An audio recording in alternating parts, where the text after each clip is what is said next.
नमस्कार, next 9 news देख रहे हैं आप और मैं हूं आपके साथ प्रज्ञा सिंह।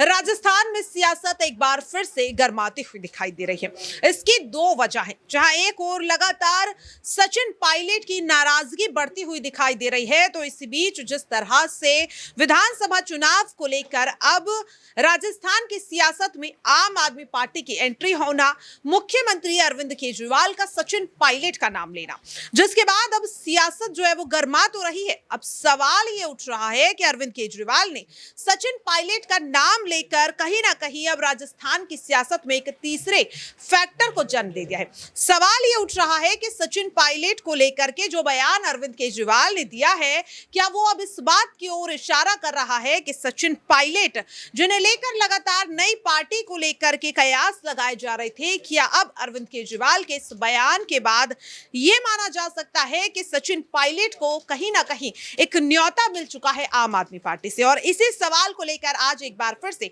हम अपने न्यूज रूम में आ चुके हैं और इस चीज को समझने की कोशिश करेंगे कि अरविंद केजरीवाल ने जो चुनावी हुंकार भरी है, इसमें सचिन पायलट का आखिरकार रोल क्या है। और इसी सवाल को लेकर के मैं अपने सहयोगी राहुल सर के पास आ चुकी हूँ। राहुल सर, देखिए, जिस तरीके से यहाँ पर अगर मैं बात करूं, अरविंद केजरीवाल ने जिस तरीके से बयान दिया, सबसे पहली बात, बहुत ही ज्यादा चालाकी या स्मार्टनेस के साथ अरविंद केजरीवाल ने बीजेपी और कांग्रेस दोनों पर निशाना साध दिया। लेकिन सचिन पायलट को लेकर के जो बयान उन्होंने दिया है, इसे किस तरह से आप देख रहे हैं? देखिए, सबसे बड़ी बात है कि राजस्थान का जो चुनाव है वो अभी तक दो राजनीतिक पार्टियों के बीच देखा जा रहा था, बीजेपी और कांग्रेस। लेकिन आम आदमी पार्टी के उतरने के बाद ये जो मुकाबला है ये त्रिकोणीय हो रहा है। और सबसे बड़ी बात है कि सचिन पायलट की अगर बात करें, अगर वो कांग्रेस पार्टी छोड़ते हैं, बीजेपी में नहीं जाते हैं, तो वोट बैंक जो है वो ना तो कांग्रेस का बन पाएगा ना बीजेपी का बन पाएगा। और देखिए, आम आदमी पार्टी की बात करें तो ये वही आम आदमी पार्टी है जिसने गुजरात में बहुमत के साथ सरकार बनाने की बात कही थी, लेकिन हो नहीं पाया। तो मुझे नहीं लग रहा कि वहां पर आम आदमी पार्टी का उतना बड़ा रोल रहेगा। हालांकि सचिन पायलट का जिक्र करें तो सचिन पायलट ने नई पार्टी बनाने का दावा जरूर किया था, लेकिन बना नहीं पाए। तो ऐसा लग रहा है कि क्या कांग्रेस में बड़ी जगह उन्हें मिल पाएगी या कांग्रेस में सीएम पद के लिए वो अभी भी देख रहे हैं। लेकिन जिस तरीके से अगर देखा जाए कि कांग्रेस पार्टी ने जो अभी तक गलतियां की हैं, चाहे मैं पंजाब की बात कर लूं, कैप्टन का जो इस्तीफा हुआ, या मध्य प्रदेश में हम सिंधिया का देख लेते हैं कि वहां से बीजेपी की तरफ आए, तो मुझे ऐसा लगता है कि उस गलती को दोबारा ना दोहराए कांग्रेस पार्टी, क्योंकि गहलोत जो कि वरिष्ठ हो चुके हैं, पार्टी में काफी समय से वो रह रहे, तो उनको एक तरफ रखते हुए पायलट जो कि युवा है, और जिस तरीके से जनाधार की बात करें, वोट बैंक की बात करें, राजस्थान में दो वोट बैंक बहुत मायने रखते हैं, जाट और गुजर वोट बैंक, और पायलट खुद गुजर समुदाय से आते हैं। तो जाहिर तौर पर दोनों वोट बैंक पर अगर उनकी पकड़ है, तो कहीं ना कहीं जिस तरीके से अभी जो रैलियां उन्होंने बाकायदा की हैं, जन समर्थन रैली या फिर जो तमाम रैलियों के जरिए उन्होंने अपने शक्ति प्रदर्शन दिखाया, तो जाहिर तौर पर पायलट जैसे नेता अगर किसी भी पार्टी में जाते हैं, उसका जरूर उन्हें फायदा मिलेगा। लेकिन पायलट ये सोच रहे हैं कि नई पार्टी बनाकर विस्तार करेंगे, तो वो कहीं ना कहीं पार्टी के खुद मालिक भी हो जाएंगे, और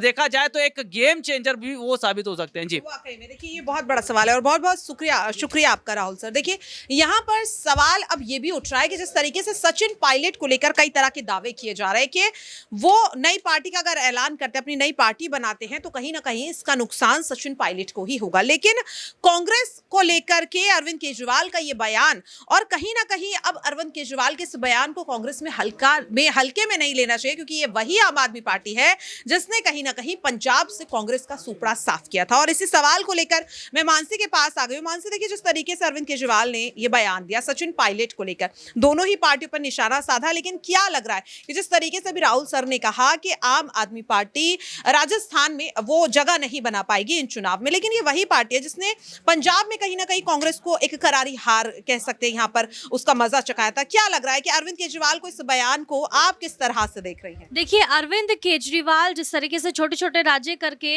जो है जीत रहे हैं चुनाव में, और प्रधानमंत्री नरेंद्र मोदी की मुश्किलें बढ़ा रहे हैं, वो साफ तौर पर जाहिर है कि वो 2024 में प्रधानमंत्री नरेंद्र मोदी को टक्कर भी देंगे और पीएम पद की दावेदारी भी पेश करने का मौका उनको जरूर दिया जाएगा। लेकिन यहाँ पर राष्ट्रीय पार्टी का दर्जा जैसे ही अरविंद केजरीवाल को मिला, आम आदमी पार्टी को मिला, तो वहां पर उनका जो जोश है, जुनून है, वो बढ़ता हुआ नजर आ रहा है। रही बात अगर राजस्थान की जाए, तो राजस्थान में सचिन पायलट को जो है वो मुख्यमंत्री बनना है, और आम आदमी पार्टी को मुख्यमंत्री चेहरे की तलाश है। तो मुझे ऐसा लगता है कि सचिन पायलट यहाँ पर बड़ी भूमिका निभा सकते हैं आम आदमी पार्टी के लिए, यानी कि दोनों को ही एक दूसरे की जरूरत है और दोनों एक दूसरे की जरूरत को अगर पूरा करते हैं तो यहाँ पर आम आदमी पार्टी राजस्थान में पूर्ण बहुमत के साथ जरूर कहीं ना कहीं यहाँ पर सरकार बनाती हुई नजर आएगी। वाकई बहुत बहुत शुक्रिया मानसी आपका। और वाकई में ये बहुत बड़ा सवाल है कि देखिए यहाँ पर अरविंद केजरीवाल को लेकर के जो इस वक्त दावे आ रहे हैं वो यही कहा जा रहा है कि बीजेपी और कांग्रेस की लड़ाई में कहीं ऐसा ना हो कि बाजी जो है वो आम आदमी पार्टी मार ले जाए। और इसी सवाल को लेकर मैं आसिफ सर के पास आ पहुंची। आसिफ सर देखिए, जिस तरीके से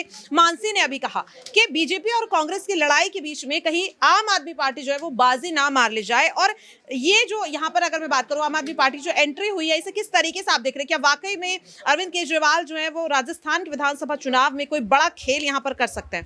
जी शुक्रिया। देखिए, बहुत बड़ा ये सवाल है और ये सवाल तब तक कांग्रेस और उन तमाम समर्थकों को चुभता रहेगा जो कांग्रेस के समर्थक है। देखिए, इसमें कोई शक नहीं कि राजस्थान में सिर्फ दो पार्टियों के बीच में मुकाबला और टक्कर है, वो बीजेपी और कांग्रेस, सबको बच्चा बच्चा को पता है।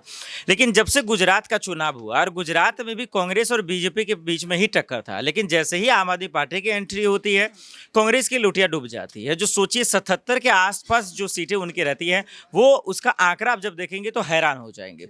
हालांकि आम आदमी पार्टी को भी ज़्यादा नहीं है, हालांकि 4 से 5-6 के आसपास आए, लेकिन सबसे ज़्यादा फायदा अगर पहुंचा, जो 150 का आंकड़ा पार कर दिया, वो है बीजेपी। मुझे लग रहा है कि राजस्थान में अगर इसी बेस पर हम समझने की कोशिश करें तो आम आदमी पार्टी की एंट्री से, केजरीवाल के जलवे से, मुझे लग रहा है कि सिर्फ और सिर्फ नुकसान है तो किसी को, तो कांग्रेस को। चाहे पंजाब का एग्जाम्पल ले ले, वहाँ भी कांग्रेस की सरकार गई, आपने गुजरात में देखा वहाँ भी कांग्रेस खत्म हो गई, और अब बारी राजस्थान की। तो मुझे लग रहा है कि बीजेपी और खुश होगी, क्योंकि जितना ताकत आम आदमी पार्टी लगाएगी उतना ही कांग्रेस को लॉस होगा। और पहले आपने बिल्कुल सही कहा कि सचिन पायलट और अशोक गहलोत की लड़ाई से वैसे परेशान, और अब सचिन पायलट से कैसे केजरीवाल से कैसे लड़ेंगे, ये बड़ा सवाल है। मुझे लग रहा है कि इससे कांग्रेस को बहुत बड़ा नुकसान का सामना करना पड़ेगा। वाकई में देखिए, ये बहुत बड़ा सवाल है और कहीं ना कहीं इस चीज को समझने की जरूरत भी है कि समय रहते अगर कहीं ना कहीं कांग्रेस हाईकमान ने कोई बड़ा यहाँ पर फैसला नहीं लिया तो अब ऐसे में सवाल यही उठ रहा है कि आखिरकार क्या विधानसभा चुनाव से पहले कोई बड़ा ऐलान यहाँ पर किया जा सकता है पार्टी हाईकमान को लेकर। और इसी सवाल को लेकर मैं यहाँ अपनी सहयोगी प्रांशु के पास आ पहुंची। प्रांशु देखिए, जिस तरीके से अरविंद केजरीवाल की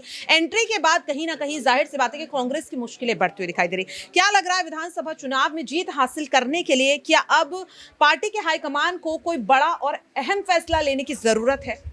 जाहिर सी बात है, कांग्रेस पार्टी हाईकमान को एक बड़ा फैसले लेने की बेहद जरूरत है, क्योंकि सचिन पायलट के जो कड़े तेवर देखने को मिले हैं उन्हें देखते हुए अब यहाँ पर सचिन पायलट के विधायकों के यहाँ पर देखा जाए कहीं ना कहीं सुर एक तरीके से बदलते हुए भी दिखाई दिए हैं, लेकिन कहीं ना कहीं वह गहलोत सरकार के समर्थन में भी दिखाई दे रहे हैं। तो इससे यहाँ पर देखा जाए केसी वेणुगोपाल ने जो ऐलान किया था कि अब गहलोत और पायलट के नेतृत्व में ही चुनाव लड़े जाएंगे, हालांकि यहाँ पर मुश्किलें अब भी दिखाई दे रही, लेकिन सचिन पायलट ने यहाँ पर साफ कर दिया है कि वह नई पार्टी का गठन नहीं करेंगे। और दूसरी ही तरफ मल्लिकार्जुन खड़गे एक नई टीम का गठन वहां पर करने जा रहे हैं, और उस नई टीम के लिए सचिन पायलट की कुछ अहम भूमिका देखी जा सकती है। तो इससे यहाँ पर और बातें ये निकलकर सामने आई, प्रशांत किशोर के संपर्क में बने हुए हैं सचिन पायलट, जिससे कि 80 लोकसभा सीटों पर उनका दौरा रहेगा और उन पर दौरा करते हुए वह जमीनी स्तर से लोगों से जुड़ते हुए नजर आएंगे। सचिन पायलट का जो वर्चस्व है वो 30 से 40 सीटों पर देखने को मिलता है। अगर सचिन पायलट कहीं ना कहीं कांग्रेस खेमे से अलग भी होते तो कहीं ना कहीं कांग्रेस को नुकसान होता और साथ ही साथ भारतीय जनता पार्टी को भी। लेकिन आम आदमी पार्टी की जो पहल देखने को मिल रही है उस पहल से फिलहाल तो यही देखने को मिल रहा है कि यहाँ पर रिवाज एक बार फिर से दिखाई दे सकता है,